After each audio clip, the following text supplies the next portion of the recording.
Oke. Oke, assalamualaikum semuanya. Selamat siang. Jadi hari ini kita mau ngobrol-ngobrol lagi ya, Bu Ella ya. Nah, sekarang itu kita mau Belum ganti membahas baju. nggak ganti baju sama yang tadi. Jadi kita nih selama ini sering ngobrol gitu berdua gitu, cerita-cerita. Kalau misalnya, kalau saya belajar gini, terus saya misalnya nulis gini, saya membaca seperti ini. Nah, ternyata kita tuh berdua ya banyak hal yang berbeda gitu. Dan saya pikir mungkin bisa buat apa namanya Mungkin yang biar lain menginspirasi ataupun yang belum menemukan belum gaya mereka. menemukan gaya masing-masing gitu ya. Jadi mungkin Bu Ella silahkan duluan dulu. Apa ya? Saya gaya belajar saya gimana ya? Saya sih lebih cenderung Waktu orang dulu, yang waktu. waktu dulu. Oke. Yang paling efektif rasanya. Waktu sih memang nggak spesifik, tapi saya butuh waktu yang ketika itu tenang. Saya butuh lebih Hmm. bukan waktu, tapi lebih kondisi, Bu. Dengerin Dan musik nggak? nggak bisa. Itu Nggak bisa. sangat-sangat bahkan murotal pun nggak bisa. Jadi Setannya kena semua ya. sendiri-sendiri. Nggak usah, emang bahkan waktu itu bener-bener kayak tenang gitu, saya butuh banget yang kayak gitu-gitu. Jadi suka yang kalau ada berisik ataupun apa. Nah, memang sebenarnya kalau cari kondisi yang kayak gitu kan, memang Ya. kayak subuh gitu ya, memang itu sepi sebenarnya. Atau malam ya kadang gitu. Jadi memang apa namanya, saya lebih cenderung ya mencari yang kondisi sepi. Jadi saya daya serap saya ataupun fokus saya tuh bisa bagus banget kayak gitu. Jadi lebih kalau Benar. segi waktu saya nggak ada spesifik, tapi saya butuh kondisi yang itu sepi dan bisa buat saya fokus. Karena kalau berisik gitu-gitu saya nggak bisa, susah itu Bu, susah banget. Bella nggak biasa baca buku di mobil, Nah di itu tuh kereta nggak gitu ya. biasa, heeh, nggak Bisa biasa. jadi orang luar negeri nanti. Aduh, Karena kita masuk mobil, semuanya baca di mobil itu. nah kalau kayak gitu kan semuanya orang diem kan, masih bisa Ya. ini, masih bisa asal orang nggak berisik gitu. Kata-kata orang tuh ya, jadi kayak mungkin kayaknya sih saya berpikir, terus sejauh ini saya berpikir saya orangnya lebih auditory Bu. Karena Hmm. misal kayak kayak saya lebih kayak misal kayak waktu itu saya pretest Bu, apa kalau praktikum kan kita pretest kan. Saya tuh cukup duduk di samping teman saya yang lagi ngafalin, oh prinsip kerja ini adalah gitu. Nah, itu saya ingat. Jadi saya cukup kayak gitu, jadi lebih kuat. Misal kalau ngapalin apapun, jadi saya harus mendengarkan dulu. Nah, saya bisa inget nada gitu, tapi nggak inget ke itu apa namanya Ya, teksnya. Iya, detail. Ya, bisa kayak gitu. Nah, kalau ibu jam tuh gimana tuh? berapa? Jadi Wah, abis kalau waktu nih kayak. ya, kalau saya memang dari SMP ya, mulainya tuh jam 3 pagi, Masya Allah, luar bangun biasa. terus belajar gitu ya. Jadi ceritanya sih apa namanya, nggak tahu ya kenapa, emang kan bapak ibu saya kebetulan guru agama, jadi masalah sholat tahajud dan Berat. sebagainya, sholat tahajud dan sebagainya itu udah jadi kayak rutin ya di keluarga kita. Jadi apa namanya, bangun jam segitu ya biasa saja. Terus akhirnya terbiasa belajar karena mereka berdua guru ya, jadi belajarlah apa semuanya memang sudah dididik dari kecil. Tapi sampai sekarang akhirnya jam 3 pagi efektif. Jadi nggak bisa tuh begadang bisa sakit gitu. Maksudnya misalnya kita Ya, tidur ngerjain tugas sampai jam 12 gitu, itu saya nggak bisa. Jadi saya lebih baik tidur jam 9, terus istirahat jam 3 bangun pagi lebih awal. bangun lebih awal. Nah itu bisa nulis jurnal, bisa baca buku, bisa apa. Nah, kembali kayak cerita Bu Ella tadi, tapi saya itu bisa kalau rame gitu.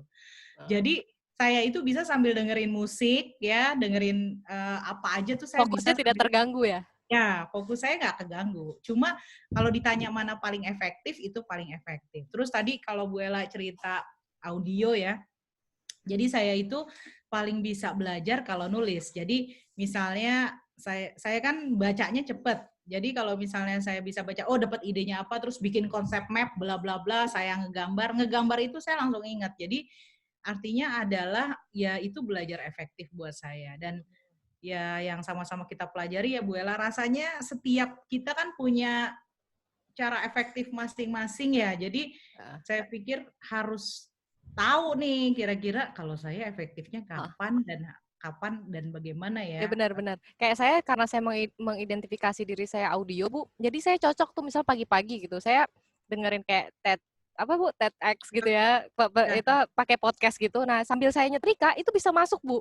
Oh, Jadi dengerin apa baru-baru misalnya apa news ataupun apa dan segala bahkan itu belajar ya tentang sains, dia ngomonginnya sains, saya bisa masuk. Jadi podcast itu sangat bermanfaat untuk orang-orang yang audio kayak saya. Ada mahasiswa beberapa juga ada yang bilang, Bu, saya juga sama tuh, Bu, saya bisa dengerin podcast tuh, Bu, lebih masuk katanya gitu. Nah, iya. Ada. Jadi kalau buat saya boring banget sih podcast itu. Tidak ada gambar, Suara tidak ada doang ya. dan sebagainya gitu.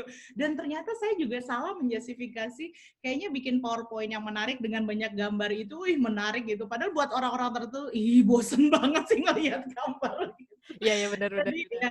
Jadi artinya saya pikir malah saya ngelihat ya misalnya Bu Ella gitu ya bisa ngedenger langsung kan, ya Allah kok bisa ya gitu, karena buat saya itu dunia abstrak banget itu ngedenger gitu kan. Iya benar. Jadi karena buat saya mendengar itu Oh kayak dulu kan radio ya kan Bu, podcast itu kan dari ya, radio kan berseries.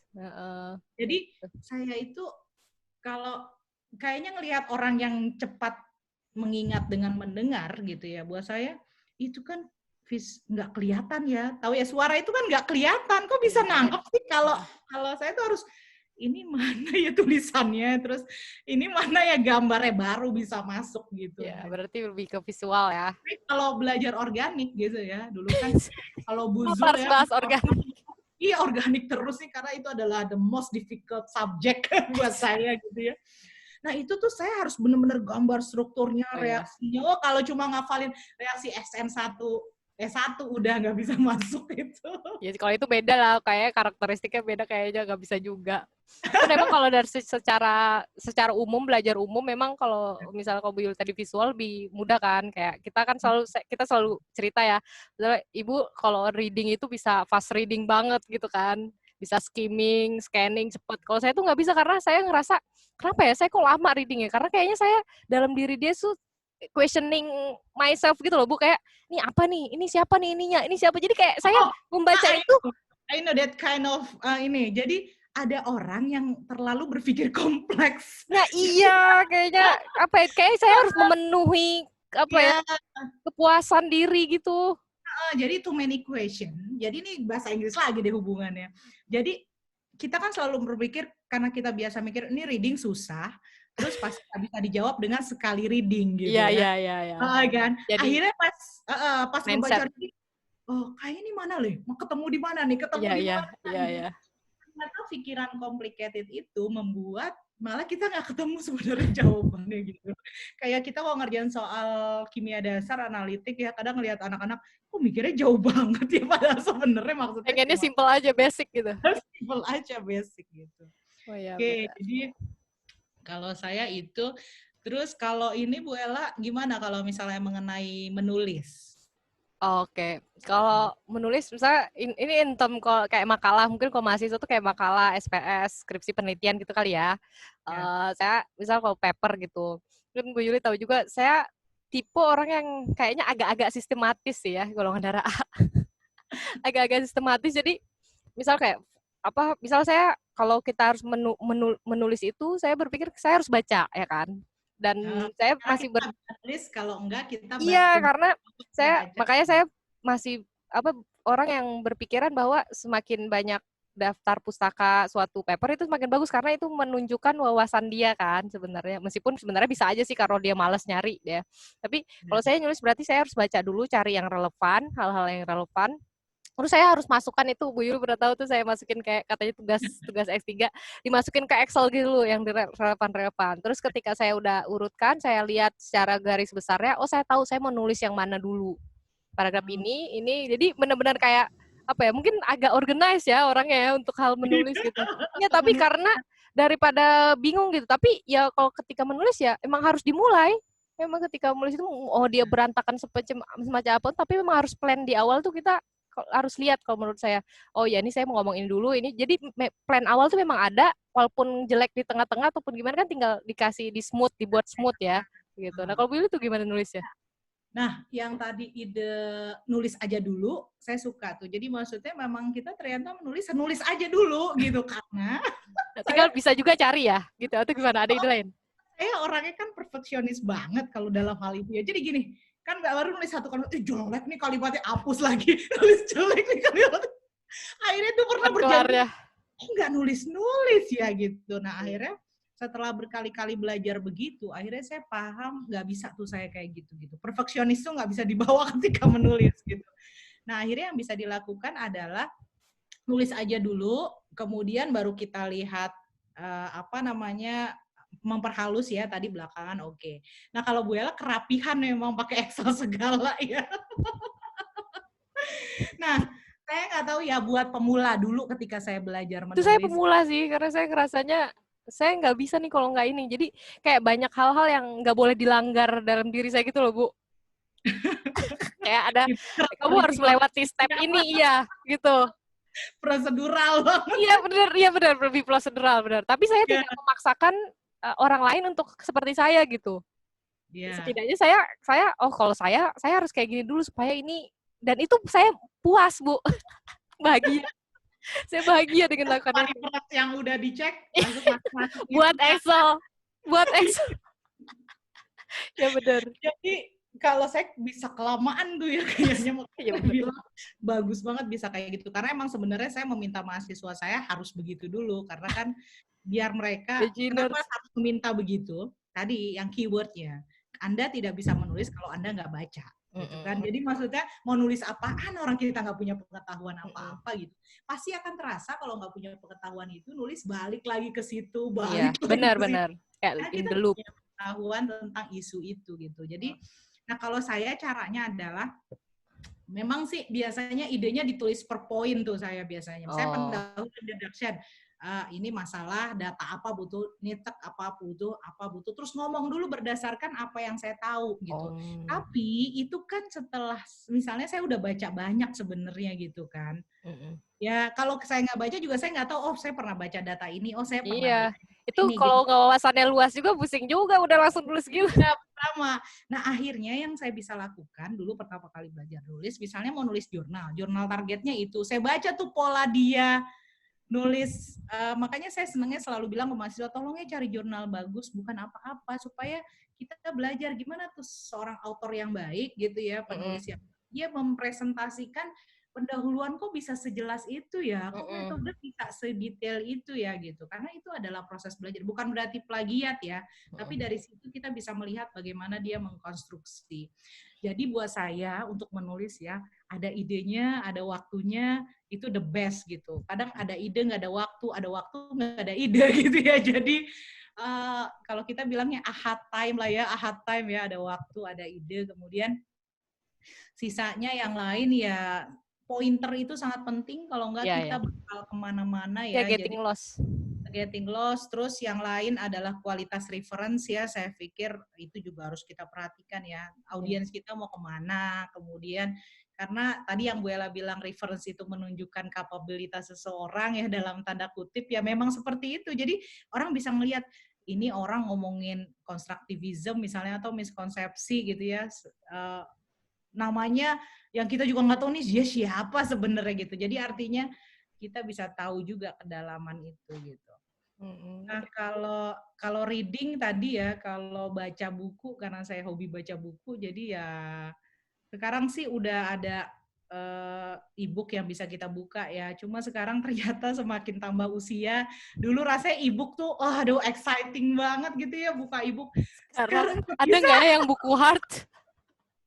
Dulu pertama kali itu buku hard kan, saya paling rajin tuh, saya stabiloin, saya tandain post-it ya. Karena kan kalau kuliah itu, waktu kuliah S3 kadang dosennya kritik bab sekian tuh langsung kita harus buka gitu. Apalagi kalau kuliahnya Reka itu instrumen apa, langsung kita tuh harus ada note sampingnya gitu. Tapi sekarang terus ada e-book excited, wah ada e-book segala macam. Ternyata makin kesini capek banget matanya baca e-book gitu ya. Ternyata kembali lagi ke hard copy untuk ya menandai highlight. Ya, ngomong-ngomong umur kan ya, ibu kan memang lebih senior ya, emang harus tidak diragukan lagi. Ya itu mungkin buat yang lain juga kalau baca e-book di laptop ataupun itu tipsnya lagi menurunkan brightness-nya ya. Kalau bisa jangan di tempat gelap. Kalau bisa jangan di tempat gelap karena mempengaruhi juga nanti mungkin nanti tidurnya jadi susah ataupun apa ya. Terus kan cahaya ini, kalau kita baca bukan semakin bisa tidur ya kalau handphone atau laptop ya. Malah Kenapa, Bu? semakin, misalnya kita harusnya waktunya tidur. Heeh. Kita semakin pas buka laptop itu bukannya jadi ngantuk, Heeh, iya. malah Karena jadi ya blue uh, light-nya itu bisa tahan sampai pagi, Bu. iya, Nonton gitu. nonton, Heeh, itu bahaya. ada juga. Heeh, memang Terus emang sama posisi itu lo juga gue mhm. lama saya sejajar atau apa ya, Oh karena iya ternyata benar. Ya saya pernah lihat tuh kayak apa namanya yang si salah apa ya buat bahkan kalau kita punya desk meja kerja katanya kalau bisa ya sejajar ya Bu. Apa namanya layar layar kita ini harusnya saya naikin nih jadi dia ininya semata gitu. Dia mantap menyarankan beli apa Bu buat supaya ketinggian layar ya dan dinaikin lain. atau pakai buku atau apa ya. Kan kadang kita kalau mungkin kalau mahasiswa belum terasa ya, maksudnya sambil tiduran buka Iya. laptop, tengkurap. Saya tuh Mhm. sampai pernah harus ke dokter karena sesak akhirnya. Maksudnya karena sambil tiduran itu kan dia diteken ini gitu, dan itu ternyata kata dokter salah satunya karena baca sambil tiduran, belajar Mhm. sambil tiduran apa-apa. Oh ya, Sekarang udah bagus ya. enggak. Iya. Karena Terus ada lagi Bu Ella, satu iya, lagi saya mau menyampaikan ini mungkin ya. apa Kalau tuh? saya itu tipe orang yang butuh support ya. Jadi Oh saya itu iya. kalau belajar itu misalnya gini, waktu saya S1, saya kan terus kebetulan jadi dosennya waktu itu S1. Ya kondisi keluarga kan maksudnya nggak bisa support sampai S2, S3 membiayai ya. Jadi saya butuh orang yang bisa jadi sumber motivasi gitu. Jadi kalau ingat-ingat itu, oh gimana nih caranya bisa S2, S3 supaya orang tua bangga, gimana nih caranya dapat beasiswa, karena nggak mungkin bisa kuliah tanpa beasiswa gitu. Jadi ada hal yang mendorong kita untuk Masih. terus termotivasi, terus untuk terus belajar, karena belajar itu satu-satunya cara untuk kita mencapai tujuan gitu ya dalam konteks Bahkan bisa ini. memperbaiki ekonomi ya.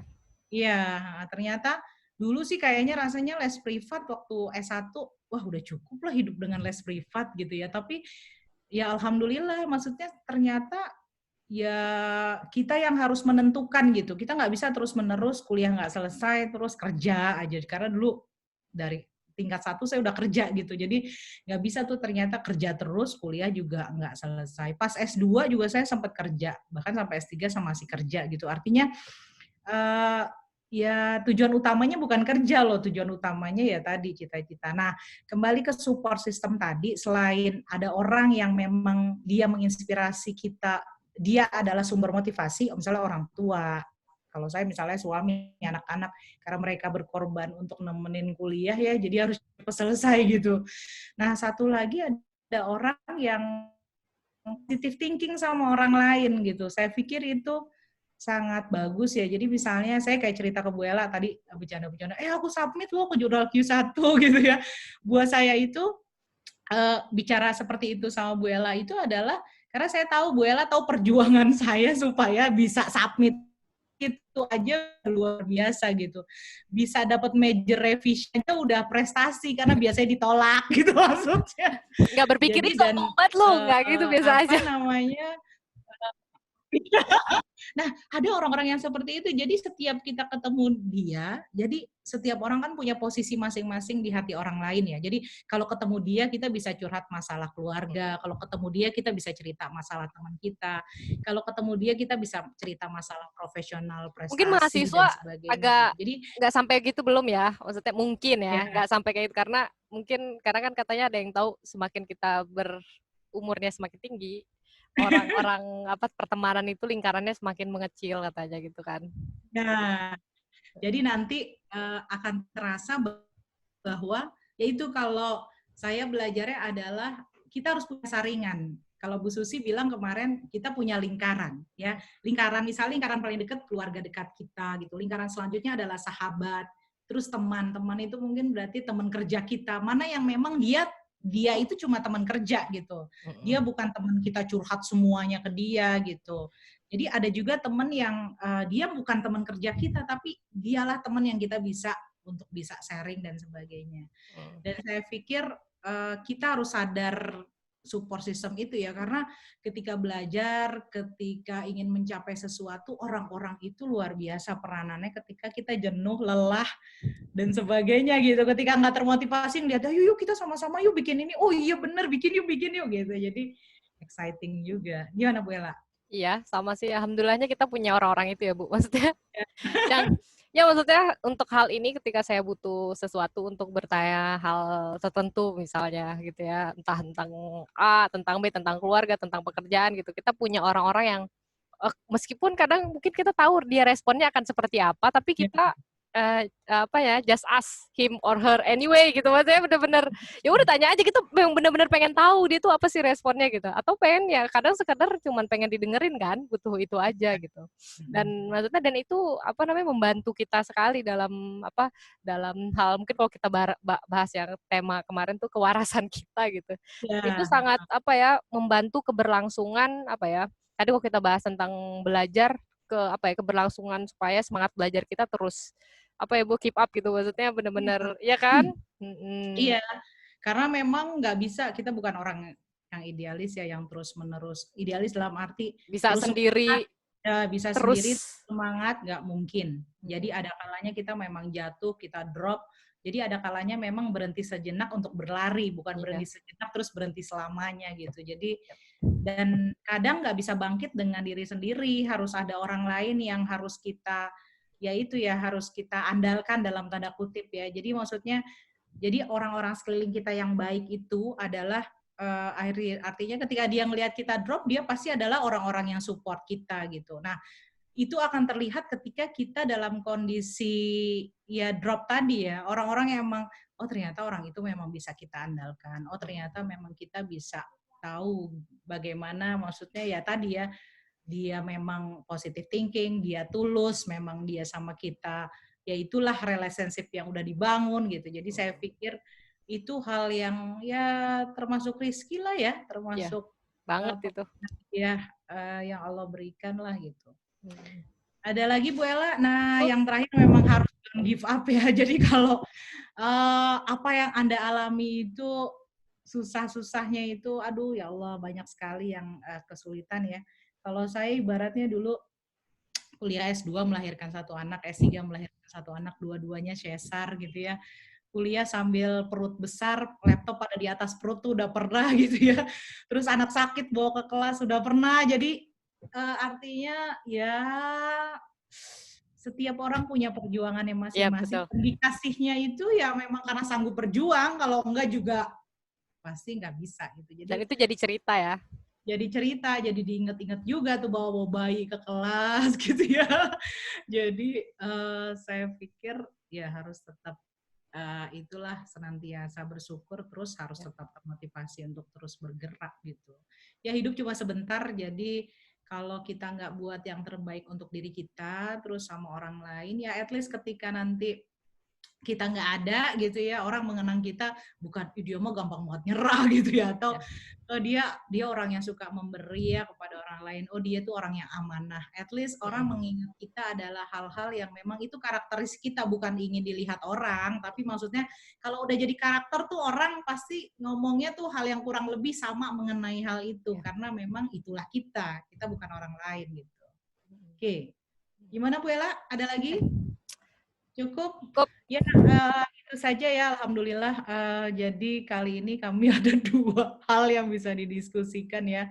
Dan sebenarnya apa namanya sharing, dan kita pikir juga untuk kondisi saat ini mudah-mudahan bisa memotivasi khususnya mahasiswa ya, tetap semangat gitu. Mudah-mudahan kita bisa melalui semuanya dengan baik gitu, tanpa stres dalam tanda kutip mental, sekaligus juga sehat dalam arti fisik gitu ya, sampai kita bertemu lagi secara fisik gitu ya, di kampus, di tempat kerja, dimanapun setelah masa ini berlalu gitu. Ya itu saja, terima kasih Bu Ella, terima kasih semuanya. Wassalamualaikum warahmatullahi wabarakatuh. Waalaikumsalam warahmatullahi